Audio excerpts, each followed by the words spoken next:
The room had gone quiet the way a restaurant goes quiet right before something breaks. Glasses still half raised, forks resting against china, 40 people waiting to see if the joke was actually a joke. Grant stood at the head of the long table with a glass of scotch in his hand, flushed from champagne and attention, and he looked right at me when he said it. Elena doesn't really do anything for the business. She's more decorative. Useless, really, when it comes to the real work. He laughed after he said it, the easy laugh of a man who has never once considered that a room might not laugh with him. A few people did. Not many. His mother smiled into her wine glass in a way that told me she agreed. And I sat there at the foot of the table in the dress I'd bought for his birthday, in the restaurant I had personally saved from bankruptcy 18 months earlier, and I felt something in my chest go very still, the particular stillness I've learned, over the last 3 years of my career, to recognize as the moment right before I stopped being patient. I didn't cry. I didn't raise my voice. I set my napkin down on the table beside my untouched dessert, and I stood up. My name is Elena Marsh. I'm 34 years old, and I have spent the last 11 years of my career doing the kind of work most people never see: restaurant restructuring, operational turnarounds, the quiet, unglamorous business of walking into a failing hospitality company and rebuilding it from the inside before anyone outside the boardroom ever finds out how close it came to collapsing. I'm good at what I do because I'm patient, because I read financial statements the way other people read novels, looking for the sentence that doesn't quite fit, the number that's been rounded a little too conveniently, the story someone is telling that almost holds together, but doesn't, not if you look closely enough. I built a career on being the person in the room who notices what everyone else has decided not to see. I simply never imagined I would need those exact instincts inside my own engagement. I came to this work almost by accident, straight out of business school, taking a job nobody else in my graduating class wanted, an entry-level analyst position at a boutique firm that specialized in hospitality turnarounds nobody had ever heard of outside the industry itself. I liked it immediately, in a way I didn't fully expect.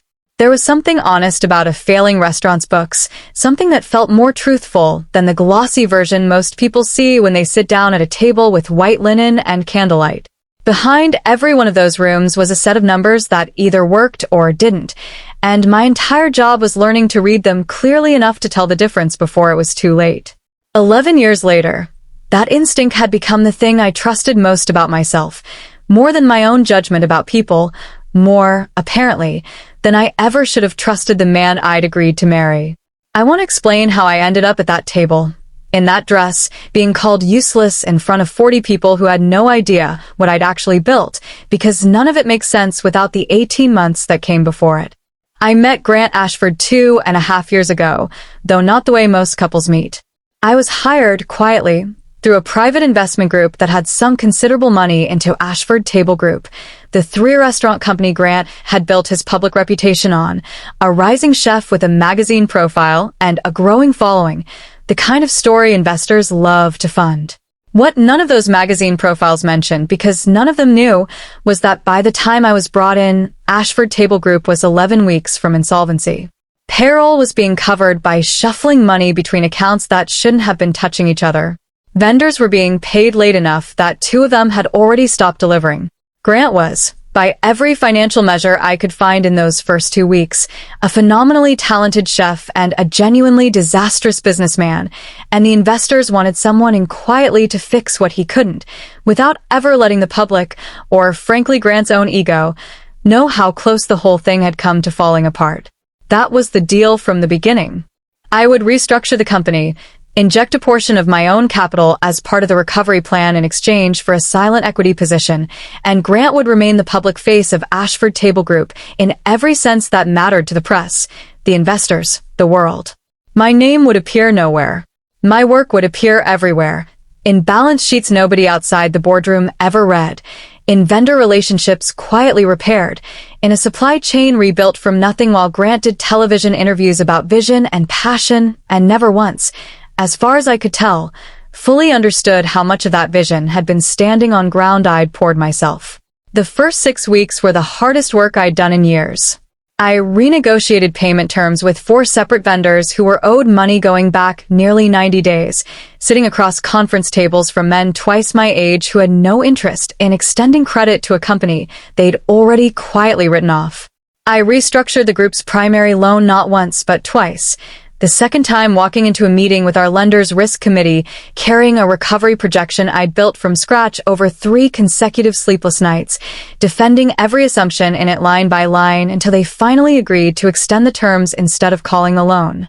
I let go of 11 positions across the 3 restaurants that the business genuinely couldn't sustain, sitting through each of those conversations myself because I believed and still believe that if you're the one making the decision, you owe the person on the other side of it the discomfort of hearing it from you directly rather than from a form letter. Grant was in the dining rooms during all of it, charming investors, appearing on a regional cooking segment to talk about the group's exciting future, entirely unaware, I think, of how many of the conversations that made that future possible were happening in a back office he rarely visited. I fell for him anyway, somewhere in those first 6 months. I want to be honest about that because it matters to the rest of the story.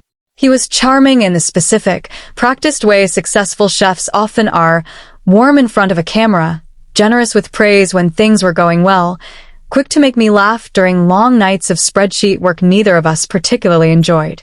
I remember one of our first real conversations that wasn't about payroll or vendor debt, late on a Thursday night in the back office at Ember. Both of us exhausted. A bottle of wine we'd opened to celebrate closing out a brutal week open between us on the desk.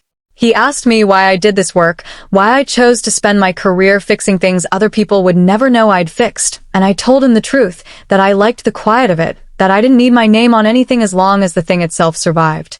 He looked at me for a long moment after I said that, and told me it was the most impressive thing he'd ever heard, that most people in this industry would kill for the credit I was willing to give away. I remember feeling, in that moment, genuinely seen. I understand now that what he actually heard, sitting across that desk from me, wasn't admiration. It was information.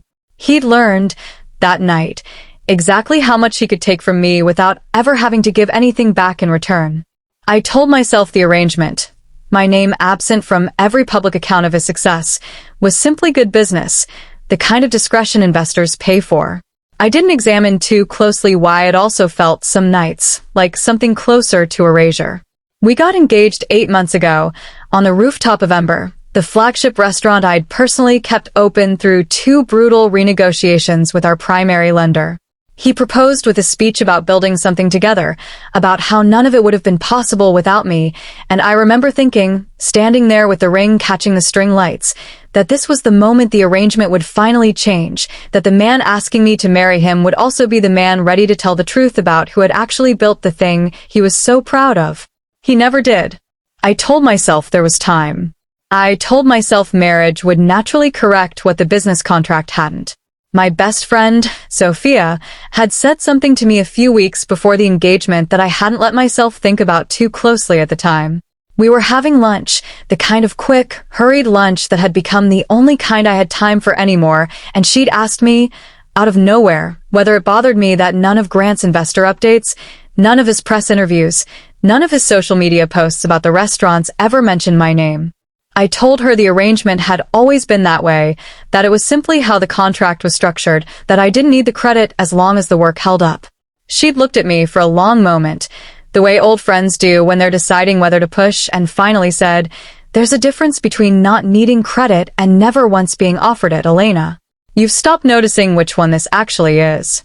I brushed it off that day. I told her she was overthinking a business arrangement she didn't fully understand. I think about that lunch often now, and I understand that some part of me had heard her clearly enough that it never fully left me, even while I kept insisting, to both of us, that everything between Grant and me was exactly as it should be. I should have paid closer attention to what didn't correct, because 3 weeks before his birthday, I found the first inconsistency, the way I always do, by accident, buried in a line item that didn't quite add up. I was reviewing the quarterly reconciliation for Marlowe, the second restaurant in the group, when I noticed a recurring monthly payment to a consulting entity called Voss Hospitality Advisory, categorized under marketing strategy, a line item that had never existed before and had quietly appeared 11 months earlier. Right around the time Grant had hired a new business manager named Bianca Voss to help oversee the group's public relations and brand partnerships. I want to be clear about something. I don't go looking for reasons to distrust people. My entire career is built on giving companies and the people running them the benefit of a careful, thorough review before I ever draw a conclusion.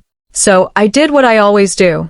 I pulled every invoice associated with Voss Hospitality Advisory going back to its first appearance on the books, and I read through 11 months of consulting fees that on paper described marketing strategy sessions, brand consulting, social media oversight, work that, as far as I could tell from the actual public output of the company, had simply never happened. Ashford Table Group's social media had been handled the entire time by a 24-year-old part-time coordinator named Priya, who I'd hired myself the year before. There had been no visible strategy shift. There had been no brand campaign. There had only been a monthly wire transfer, growing steadily larger over 11 months, to a company whose sole listed officer, according to the state business registry I checked that same night at my kitchen table, was Bianca Voss. I sat with that information for 2 full days before I let myself consider what it might actually mean, because I have learned across 11 years of this work that the first conclusion you reach is rarely the whole story, and I wanted to be certain before I let myself feel anything about it. I went back through the account activity a second time, checking whether I'd simply missed an approval email buried in an old folder, whether there was some version of events where Grant had simply forgotten to loop me in on a legitimate vendor decision. There wasn't. The threshold in our operating agreement was clear. Any new vendor relationship exceeding $15,000 annually required my written sign-off, and Voss Hospitality Advisory had crossed that threshold within its second month on the books, quietly, without a single email, text, or conversation ever coming my way. On the third day, I found the second thing, and this one I wasn't looking for at all. Grant had left his laptop open on the kitchen counter one evening while he showered, something he almost never did, and a calendar notification slid across the top of the screen, a dinner reservation confirmation under a name I didn't recognize at a restaurant 2 towns over, the kind of quiet, unremarkable place nobody photographs for a magazine profile. I stood there for a long moment looking at it, the way you look at a number on a page that doesn't match the story you've been telling yourself. And then, because I am who I am, I opened his messages. I found 6 weeks of them, careful at first, then increasingly careless in the particular way people get when they've decided they're not going to get caught. Bianca Voss, telling him the Marlowe consulting invoices were, in her words, getting easier every month. Nobody even asks anymore. Grant, telling her that once the wedding was finalized and the investor confidence numbers looked solid, they could restructure the equity table properly, that Elena's silent partnership had a buyout clause built into the original agreement that would let him repurchase my stake at a steep discount once certain conditions were met, conditions I understood reading it, that included my own marriage to him. He'd apparently found a way to read our engagement not as a partnership, but as the final step in a plan to quietly remove me from the company I had personally kept alive. I set the laptop down exactly the way I'd found it, angle and all, and I stood in my own kitchen and felt something inside me go completely, permanently still. Not grief exactly. Something closer to clarity, cold and useful, the kind of clarity that has served me well in 11 years of walking into other people's collapsing businesses and telling them, without flinching, exactly what was actually true. I didn't confront him that night. I have learned in this line of work that the moment you show someone you've found the inconsistency is the moment they stop leaving evidence, and I wasn't finished gathering evidence yet. Over the following 2 weeks, I did what I do for a living, applied to my own life. I requested a full accounting review of Voss Hospitality Advisory's invoices, quietly, under the reasonable pretense of a routine quarterly audit I had every right to conduct as the company's restructuring partner. I cross-referenced every wire transfer against the original operating agreement I drafted 18 months earlier, the one that clearly stated any new vendor relationship over a certain threshold required my written approval that had never once been requested for Voss Hospitality Advisory. I photographed the message thread from Grant's laptop the next time he left it unattended, careful, methodical, the same instinct that had once caught a hidden inventory shortfall at a struggling steakhouse chain 3 states away now turned entirely inward, onto my own life. I called Priya Nair, A forensic accountant I'd worked alongside on 2 previous restructurings, someone I trusted the way you trust a colleague who has never once been wrong about a number that mattered. I met her at a coffee shop 2 towns from either of our offices, and I laid out everything I'd found without much preamble, because Priya has never needed preamble. She was quiet for a long time after she finished reading through the documents on my laptop, tapping her pen against the edge of the table in the small, precise way she does when she's already 3 steps ahead of the conversation. "This isn't just an affair, Elena," she said finally. "This is systematic diversion of company funds through a shell consulting arrangement, and based on the language in that message thread, there's a documented intent to use your own engagement as leverage to force you out of an equity position you're legally entitled to. That's not messy personal drama. That's fraud, and it's fraud with a paper trail a first-year auditor could follow." "I know," I said. "Do you want to handle this quietly, through counsel, before anything else happens? Or are you asking me something else?" I thought about that question for a long moment, sitting across from her in a coffee shop that smelled faintly of burnt espresso, and I understood, in a way I hadn't quite let myself before that moment, that I wasn't only angry about the money, or even about Bianca. I was angry about 18 months of standing behind a business I had personally rebuilt from 11 weeks off insolvency, watching someone else take every ounce of public credit for it, while quietly agreeing, in my own head, that discretion was simply the price of being good at my job. Grant hadn't just tried to defraud the company. He had spent our entire relationship treating my competence as something to be hidden, managed, eventually removed, and I had let him because some part of me had decided that being needed quietly was close enough to being valued. "I want it documented properly first," I told Priya. "Everything. The diversion, the message thread, the buyout clause language. I want a file that would hold up anywhere, in front of anyone. And then I'm going to decide how I want the truth to come out," I said. "But it's going to be on my terms this time, not his." I called Sophia that same evening, sitting in my car in the coffee shop parking lot long after Priya had gone, because I needed to hear a voice that had nothing to do with restaurants or investors or equity tables. She listened without interrupting, the way she'd done since college, and when I finished telling her everything, she was quiet for a moment before she said, gently, "I'm not going to say, 'I told you so.' But Elena, I need you to hear something. Whatever you decide to do next, do it for you, not because you're trying to prove something to a room full of people who already underestimated you before any of this happened." I sat with that for a long time after we hung up.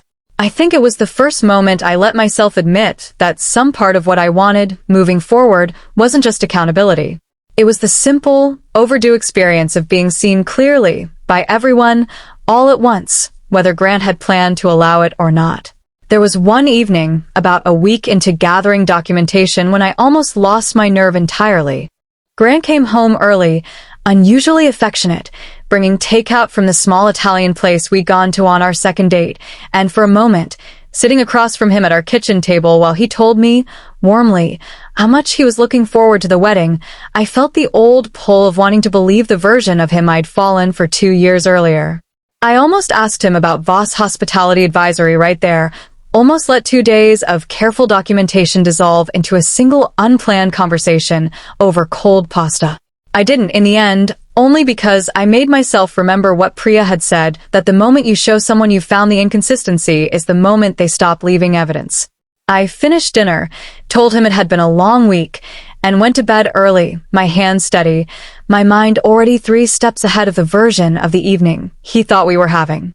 Priya spent the following 10 days building a forensic accounting summary that traced every dollar diverted through Voss Hospitality Advisory back to its origin, cross-referenced against the original operating agreement's approval requirements, a document so thorough that when I finally showed it to a business litigation attorney named Owen Vance, a friend of Priya's who specialized in exactly this kind of shareholder dispute, he read through it twice before he said a single word.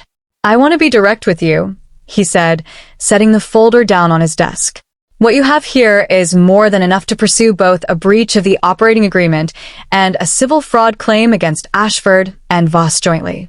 The equity buyout language is particularly damning, given the documented intent to trigger it through your marriage rather than a legitimate business event. Courts don't look kindly on that kind of premeditation.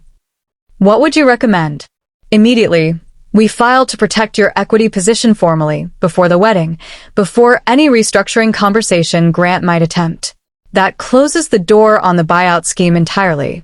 Beyond that, he paused, studying me for a moment the way people do when they're trying to gauge how much someone actually wants to hear. That's really a question of what outcome you're after. Quiet settlement, or something more public. I told him I needed a few more days to decide, and I meant it, because the truth was I hadn't yet figured out how I wanted this to end. I only knew, driving home from his office that afternoon, that I wasn't going to let Grant Ashford's birthday party arrive without a plan in place, one way or another. The party had been on the calendar for months before any of this started. A 40th birthday celebration at Ember's private dining room, 40 guests, investors, family, the handful of food writers Grant had cultivated relationships with over the years.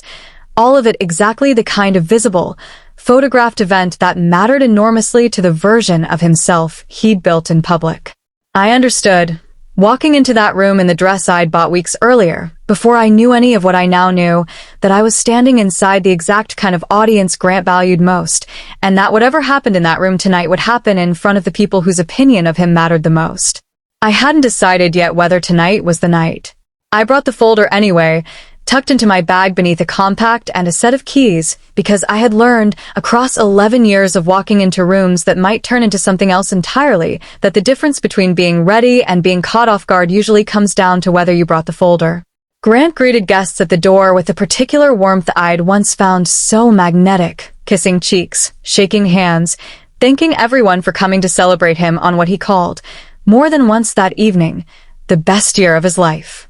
He kissed my cheek too when I arrived, told me I looked beautiful, and for a moment, standing there in the entryway of a restaurant I'd personally kept from closing its doors, I let myself feel almost normal, almost like a woman simply attending her fiancé's birthday party instead of a woman carrying 11 months of evidence in a leather folder against her hip. Bianca arrived 20 minutes later in a dress the exact shade of green Ember used in its branding, laughing easily with two of the investors near the bar, and I watched Grant's eyes find her across the room for half a second longer than felt entirely accidental before he turned back to his conversation. I filed that away too, the way I'd learned to file away everything else. Dinner unfolded the way these things do, courses arriving with a kind of polish only a restaurant this good can produce, toasts rising and falling around the table, Grant's mother, Margot, standing at one point to describe her son as a man who had built everything, absolutely everything, with nothing but talent and nerve, a self-made success story she was prouder of than anything else in her life. I sat through it with my hands folded in my lap, watching Grant accept the praise with the easy, practiced humility of a man who has learned exactly how to look modest while believing every word. It was near the end of the meal, glasses refilled one too many times, when one of the investors, a genial older man named Harold, who I'd worked closely with during the initial restructuring, turned to me with a friendly smile and asked what exactly it was that I did. I opened my mouth to answer honestly, the way I always had in private, carefully, discreetly, protecting the arrangement I'd agreed to 18 months earlier. Grant answered before I could. "Elena doesn't really do anything for the business," he said, waving his glass slightly, warm with scotch and attention. "She's more decorative. Useless, really, when it comes to the real work." He laughed. A few people laughed with him, uncertain, the particular laughter of people who aren't sure if they're supposed to. His mother smiled into her wine glass. Harold's smile faltered slightly, glancing at me with something like discomfort, as though he sensed, even without knowing why, that the joke had landed somewhere it shouldn't have. I felt the room go very quiet around me, the specific stillness that happens right before something true gets said out loud. I set my napkin down on the table beside my untouched dessert, and I stood up. "I'd actually love to answer that question properly," I said, my voice even, carrying clearly across a table that had gone completely silent. "Since Grant seems to have forgotten what I do." Grant's smile faltered, the particular flicker of a man realizing, half a second too late, that the joke he'd made without thinking had just opened a door he wasn't prepared for. "Elena," he said, laughing again. "Thinner this time. Let's not do this here." "You did this here first," I said. "I'm just finishing it." I reached into my bag and pulled out the folder, setting it on the table beside my dessert plate, and I looked around the room at 40 faces waiting to understand what was happening. 18 months ago, Ashford Table Group was 11 weeks from insolvency. Payroll was being covered by moving money between accounts that legally shouldn't have touched each other. 2 of your vendors had already stopped delivering. I looked directly at Grant. I was hired by your own investors to fix that quietly in exchange for a silent equity position in this company. I restructured the debt. I rebuilt the vendor relationships. I personally funded a portion of the recovery out of my own savings. Every dollar of profit this company has made in the last 18 months exists because of work I agreed, at the time, to never take public credit for. A murmur moved through the room, quiet, uncertain, several of the investors exchanging glances I recognized instantly, the particular look of people realizing a story they believed for years might not be the whole story after all. "That's not what tonight is about," Grant said, his voice tightening, glancing quickly toward his mother, toward the investors, toward anyone who might help him regain control of a room that was no longer his. "Elena, please." "I'm not finished," I said, and I opened the folder. "Because it turns out the silent partnership you just called decorative wasn't the only thing you decided to quietly restructure without telling me." I lifted the first page, the invoice history for Voss Hospitality Advisory. Over the past 11 months, this company has paid out over $200,000 to a consulting entity registered solely to Bianca Voss for marketing work that, as far as I can find, was never actually performed. Our social media has been handled the entire time by a part-time coordinator I hired myself last year. There was no strategy shift. There was no campaign. There was only a monthly wire transfer that grew a little larger every month, routed around the approval process the original operating agreement legally requires for exactly this kind of vendor relationship. I looked up. Bianca, seated 3 chairs down, had gone very pale, her wine glass frozen halfway to her mouth. "And this," I said, lifting the second page, a printed excerpt of the message thread I'd photographed weeks earlier, "is a conversation between the 2 of you, discussing how easy the invoices had become to push through, and a plan to trigger a buyout clause in my equity agreement once our marriage made the investor numbers, in your own words, Grant, look solid enough to justify quietly repurchasing my stake at a steep discount." The room had gone completely still now, the specific silence I imagine happens right before something breaks permanently rather than temporarily. Grant's face had drained of color, his mouth opening slightly without any words arriving to fill it. "You were never planning to tell anyone what I actually built here," I said, my voice steady, carrying to every corner of the room. "You were planning to marry me, wait for the numbers to look good enough to reassure your investors, and then buy me out of the very company I saved, using a clause I drafted myself in good faith, back when I believed the person I was protecting with my silence was someone who would eventually be honest with me in return." "Elena, I can explain," Grant started, but Harold, the investor who had asked the original question, cut in before he could continue, his voice sharp in a way I hadn't heard from him before. "Explain the consulting fees," Harold said. "Because if what she's describing is accurate, that's not a personal matter, Grant. That's a material misrepresentation to every investor sitting at this table." Margot, Grant's mother, set her wine glass down with a small, sharp click against the table, staring at her son with an expression I'd never seen on her before, something between disbelief and dawning recognition. "Is this true?" she asked quietly. "Any of it?" Grant didn't answer right away. He looked around the table, at Harold's folded arms, at his mother's stricken face, at Bianca sitting frozen 3 chairs down, and I watched him do something I recognized instantly from 18 months of watching him manage difficult rooms, the small recalibration of a man trying to find the version of events that might still let him walk away in control of the story. "This is being blown out of proportion," he said finally, forcing something that was supposed to pass for a laugh. "Elena and I can sort out the details of a business arrangement privately. There's no need to turn my birthday into a courtroom. You turned it into one the moment you called me useless in front of everyone at this table," I said. "I'm simply the one who decided the room deserved the actual facts before the night was over." Another investor, a quieter man named Desmond who I'd worked with closely during the second loan renegotiation, leaned forward, addressing Grant directly. How much of the recovery narrative you gave us at last year's investor dinner was actually true? He asked. Because I remember you telling us, specifically, that the turnaround had been driven by menu innovation and brand repositioning. Not once did you mention a restructuring partner. Grant's jaw tightened. Elena's contribution was always part of the plan, he said. The confidentiality was mutual. She agreed to it. I agreed to discretion, I said. Not erasure. And I certainly never agreed to a buyout clause designed to remove me once my usefulness, as you put it tonight, had run its course. Bianca finally spoke, her voice thin and unsteady, addressing the table rather than me directly. I didn't know about the buyout language, she said. I want that on the record. The consulting fees, yes. I knew about those. But I didn't know he was planning to use the marriage to force her out. Grant turned toward her sharply, something close to panic crossing his face for the first time all evening, and I watched, with a strange, distant clarity, two people who had spent nearly a year building something together quietly begin turning on each other in front of the exact audience they'd both spent that same year trying to impress. I closed the folder and looked at him one last time, the room still frozen around us, 40 people waiting to see what happened next. You called me useless in front of everyone you needed to impress tonight, I said.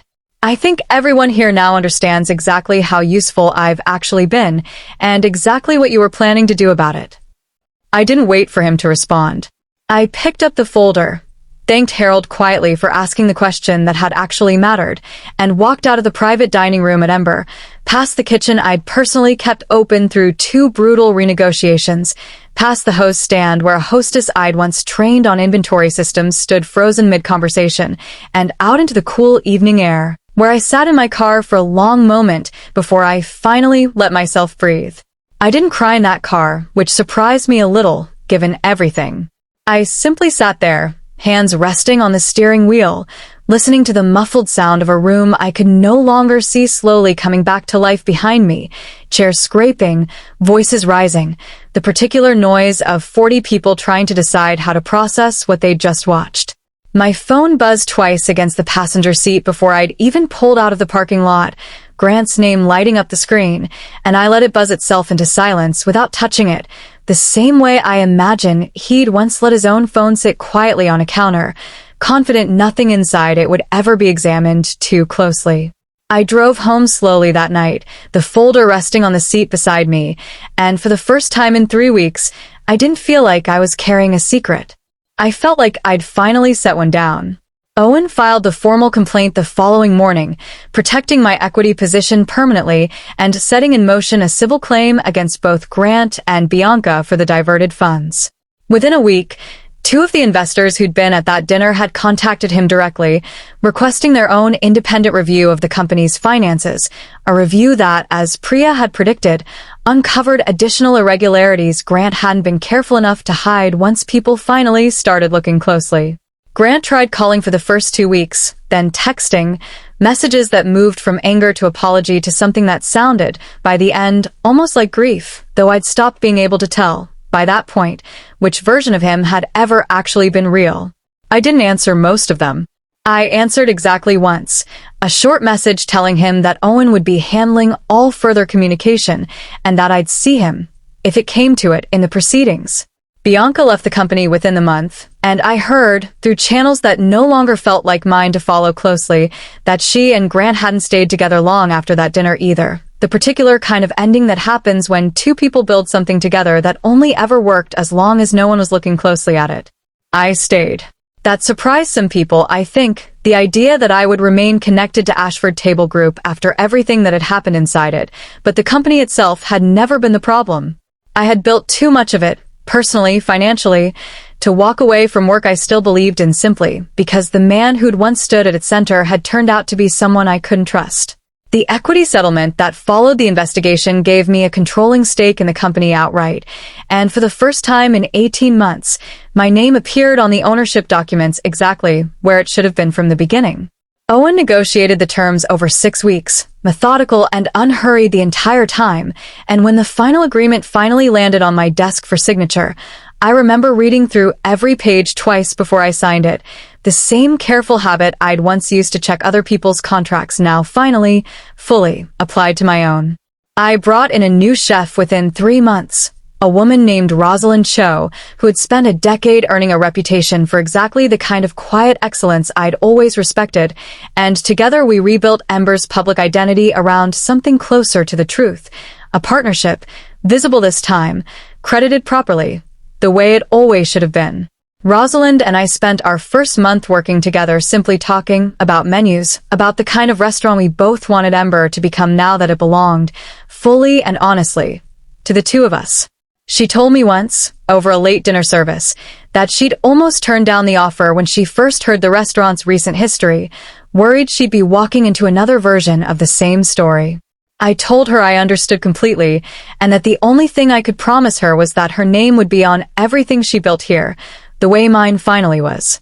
Sophia came to the first press dinner we hosted under the new ownership structure, sitting beside me at a table that, for the first time in 18 months, had my name printed clearly on the seating card instead of tucked away in a filing cabinet somewhere no journalist would ever think to look. She squeezed my hand at one point during Rosalind's opening remarks, when the food writer from the regional paper turned to me directly and asked what my role had been in the company's recovery, and I answered the question fully for the first time in 2 years, without hesitation, without the practiced discretion I'd spent so long mistaking for professionalism. Sophia leaned over afterward and said quietly, "That's the first time I've watched you take up exactly as much space as you actually deserve." I didn't have an answer for that beyond a small, unguarded smile, because she was right, and some truths don't need much more than being acknowledged out loud. There were harder nights, too, in the months that followed, evenings when the apartment felt too quiet, when I caught myself reaching for my phone to tell Grant something funny that had happened at work before remembering, all over again, exactly why that instinct no longer had anywhere to go. Grief, I learned, doesn't disappear just because the person you're grieving turned out to be someone who never should have been trusted with what you gave him. It simply changes shape, sits differently in the evenings, asks less of you as the weeks go on. I let myself feel all of it, slowly, without rushing past it the way I might have rushed past a line item I didn't want to examine too closely. I had spent a career teaching other people's companies how to survive honest reckonings. It felt only fair to finally extend myself the same patience. I think about that dinner often, not with bitterness anymore, though it took a while to get there. I think about the particular stillness in that room right before I stood up, and I understand now that it wasn't really Grant's insult that made me stand. It was 18 months of quietly accepting that my competence was something to be managed rather than celebrated, a habit I'd built long before I ever met him, in a career that had taught me being valuable and being visible were two entirely different things, and that I could live comfortably with only the first. I don't believe that anymore. I've learned since that night that the work is only half the job. The other half is making sure your name is actually on it, because the moment you let someone else decide how visible your value gets to be, you've handed them something far more dangerous than credit. You've handed them the ability to decide, one day, that you were never really necessary at all. I still think, sometimes, about the version of Grant I fell for in that back office 2.5 years ago, tired and honest for what I thought was the first time, telling me my discretion was the most impressive thing he'd ever heard.